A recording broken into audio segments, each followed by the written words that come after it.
السلام علیکم۔ ملکی اور غیر ملکی تازہ ترین خبروں اور کرنٹ ایشو سے باخبر رہنے کے لیے ہمارے ساتھ رہیں۔ رخ کریں گے دادو کا، جہاں سے رپورٹ کر رہے ہیں ہمارے نمائندے سید سفیر حسین نقوی۔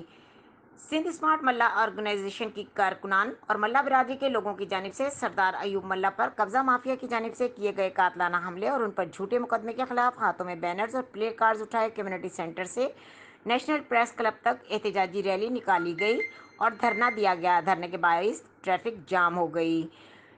سردار حاجی ایوب ملا ایک نیک مرد اور ملا برادری کے سردار ہیں، جنہوں نے دے وسائی گاؤں یوسف نائٹس کے قریب زرعی زمین خریدی، جس کی رجسٹری اور کاغذات بھی محکمہ ریونیو خیرپور ناتھن شاہ سے تصدیق شدہ ہیں، مگر کچھ قبضہ مافیا اس پر قبضہ کیے ہیں، مبینہ قبضہ کرنے کی کوشش کر رہے ہیں، جس کا مقدمہ عدالت میں چل رہا ہے۔ جب سردار ایوب ملا اس زمین پر گئے تو وہاں پر موجود قبضہ مافیا سردار ایوب پر لاٹھیوں اور ڈنڈوں کے ساتھ حملہ کر کے انہیں زخمی کر دیا اور الٹا ان پر جھوٹا مقدمہ بھی درج کروا دیا گیا۔ مظاہرین نے حکومت Sindh, I G Sindh, D I G Hyderabad, S S P Dadu اور دیگر اعلیٰ حکام سے مطالبہ کرتے ہوئے کہا کہ سردار ایوب ملا پر قاتلانہ حملہ کرنے والے ملزمان کو گرفتار کر کے سردار ایوب ملا پر سے دائر جھوٹا مقدمہ خارج کیا جائے۔ مزید خبروں اور اپڈیٹ کے لیے دیکھتے رہیں کے نیوز چینل انٹرنیشنل۔